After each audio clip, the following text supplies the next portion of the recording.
Today I'm going to show you how you can make your own drag selection box. First we'll make a new application, and we need to make 4 objects, one for each line, that will make the box. So let's make this 2 by 2 squares. I'll make them white so we can change the color of them later on. Let's go ahead and clone this 4 times and rename them x1, x2, y1 and y2.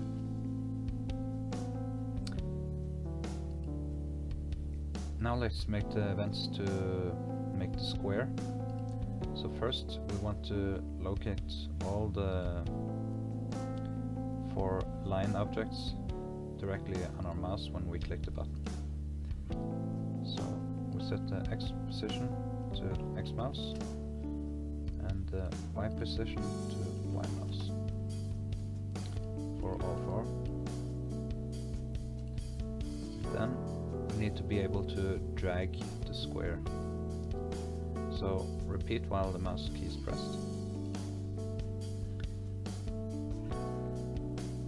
Here we need to set the scale, X scale, to the absolute value of the X position of the corresponding object minus the position of the X position of the mouse. Just take 0 quality, and we have to change the angle. This is the tricky part. This will be X mouse minus the X position of the corresponding object, and we divide this by the absolute value of the X mouse minus the X position of the object. This will return a value of either 1 or -1. So if we multiply this by 90, we can put out the counter to check what the value is. So I'll just copy this line. You don't have to do this, this is just to make sure that we get the right angle. We should put a negative -1 here, but let's just see what the values are. So now I'm dragging my mouse to the right, and you can see we get 90 up here. So I'm going to drag my mouse to the left, and we get -90. So if I put -1 here, that will mean that this will return either -2 or 0. So -2 times 90 is -180, so that will be left, and 0 times 90 will be 0, and that will be the right position. So let's see if we copy this to the counter. We should get -180 and 0. So -180 and 0. I'll just make these black.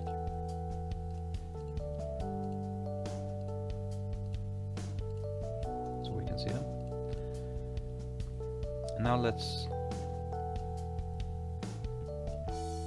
Yeah, actually, these should be 1 by 1 pixels. Like this. Because if not, then we have to do some extra calculations.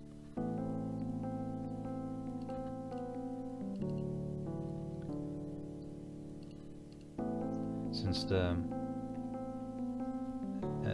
scale increases by 1 for each pixel it is apart, then we and if the object is 2 pixels wide, then it will increase by 2 pixels every 1 pixel we move our mouse, and we don't want that. So now it goes to the right and to the left. So let's do the same for the X2, but this should have its Y position at the mouse at all times. So we get 2 lines like this, parallel lines. Now let's do the Y1 and Y2 lines. We will set the scale, X scale, to the absolute value of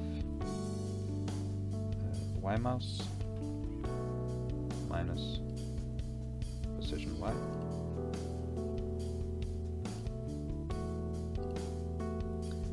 And we will set the angle, it's almost the same as with the X. It's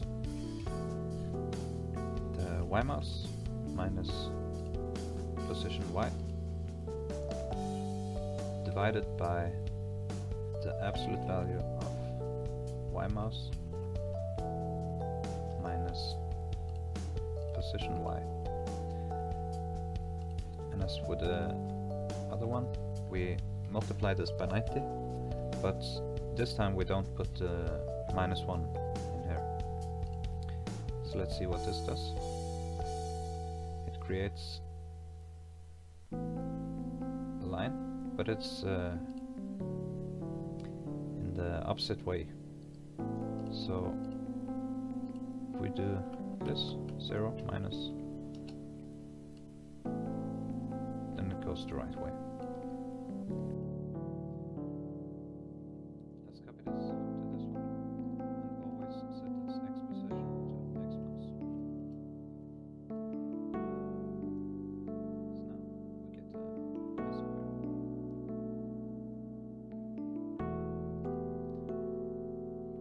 And when I release the button, they stay the same size and they're visible, and we don't want that, so we'll make them invisible and resize them to 0. So we set the X scale to 0 and make them invisible for all 4 objects. And we have to make them reappear when we click the button. Now, when I release the button, they disappear. I can start like this. Now we need an object that we can select. It needs to have 3 values. First one is inside X, inside Y,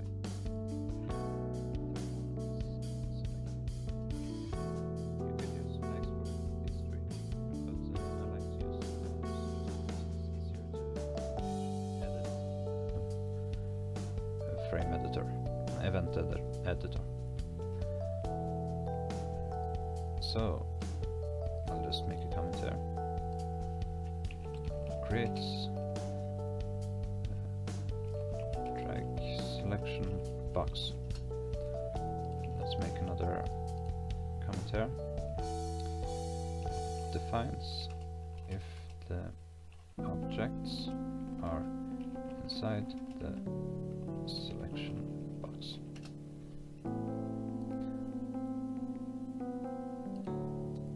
So if the position of X1 is greater than position X, and the position of X2 is lower, sorry, if the position of Y1 and the position of Y2 is lower,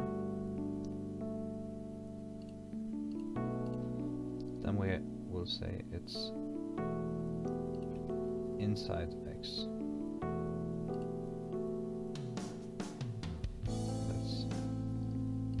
this. Value inside X.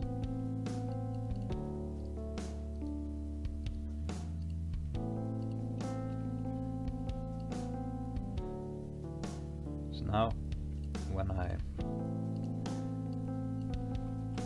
when it is inside the two vertical lines,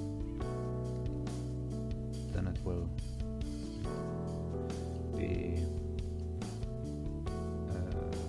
get one value. But if you notice, it's only when I drag from the right to the left, but not from the left to the right. So we need to copy this and inverse them. Like this, just make this one lower, this one greater. So now it should work both ways, like this. So now we need to make it for the Y position. So we take the Y position of X1, if it's greater than the position Y of the active object, and if the X position of, no, the Y position of X2 is lower than the Y position of the active object, then we set inside Y to 1. Let's check if it works.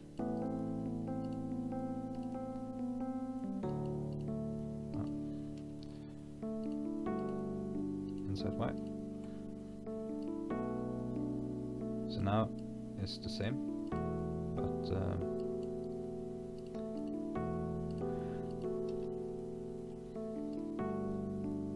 it only works when we go from the bottom to the top, and not from the top to the bottom. So we copy this and inverse them. Lower and greater.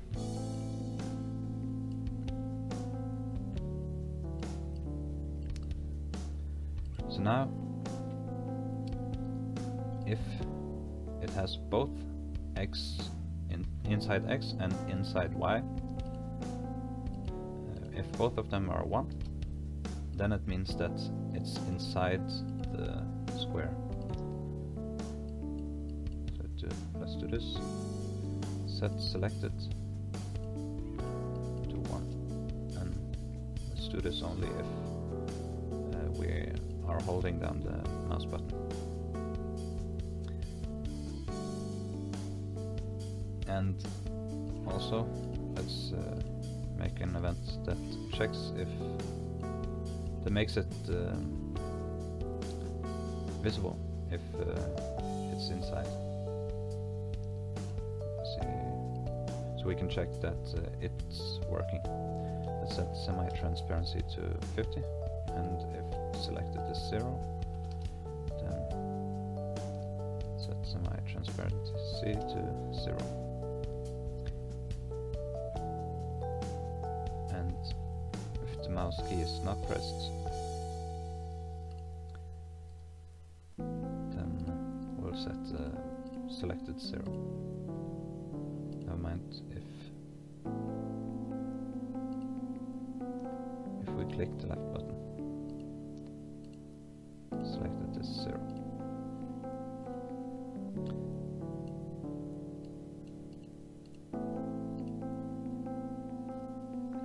Yeah, of course, we need to also reset inside X and inside Y when we click the left mouse button.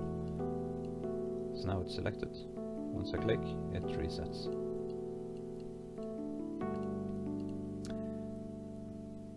So if I make multiple objects,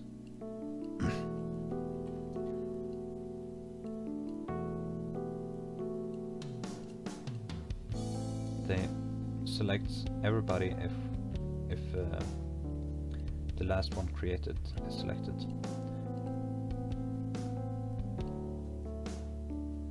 Let's try.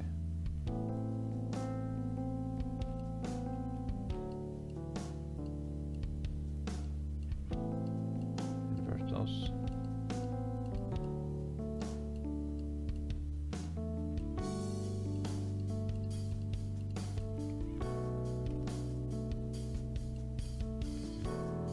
So the scoping wasn't right. Now we check each object first. If this specific object's position is greater, not if this specific object is greater than the last one created. So now it works for each one individual, and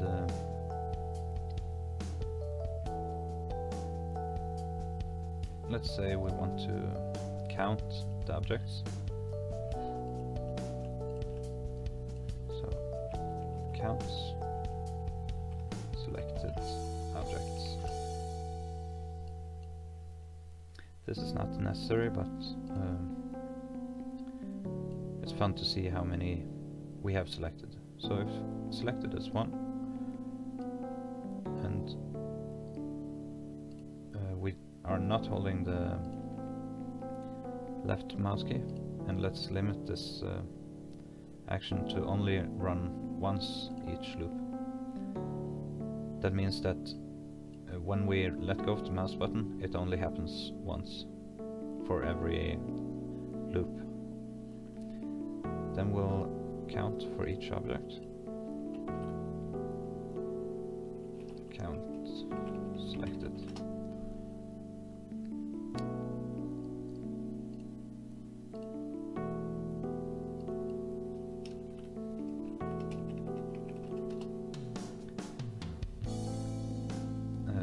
This loop, start loop for each one of the active objects, it works only for those that the conditions meet. So only those with the selected is equal to 1, then the loop will only count those items or objects. We'll set this to add 1 to counter. Just reset the counter for the loop. So now when I let go of the mouse button, it counts the number of objects. We could reset this the same in the same event as the values of the active object. So now once I click, it resets. If you want to single click, then all we have to do is the mouse user clicks on an object, left button, on the active object, set selected to 1.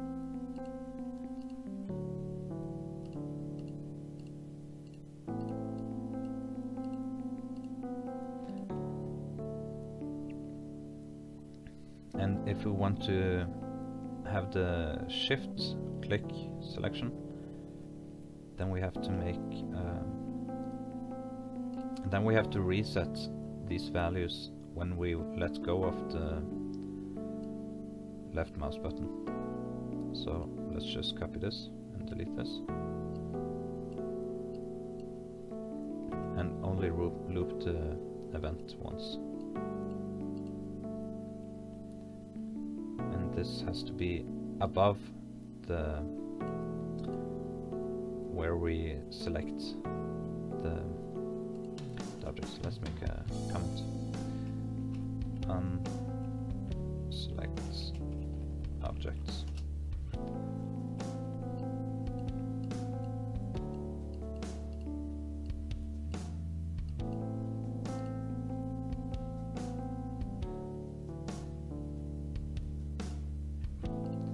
Was a mistake. User clicks left button,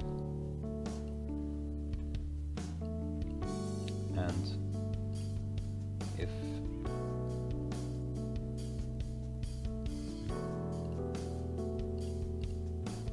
shift is not being pressed,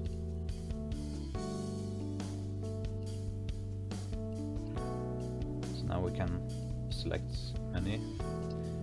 I can select these, hold shift, select these, or I can select this, and these, as long as I hold shift, they won't be unselected. Also, there's when I select them and I remove the selection, they don't unselect.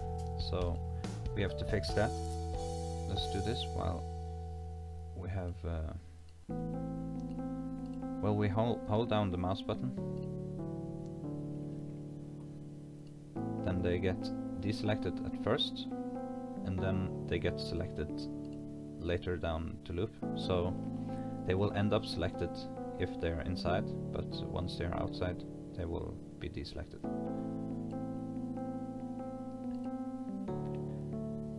And I think that covers all, and I hope that this was educational and that you learned something, and I'll see you next time.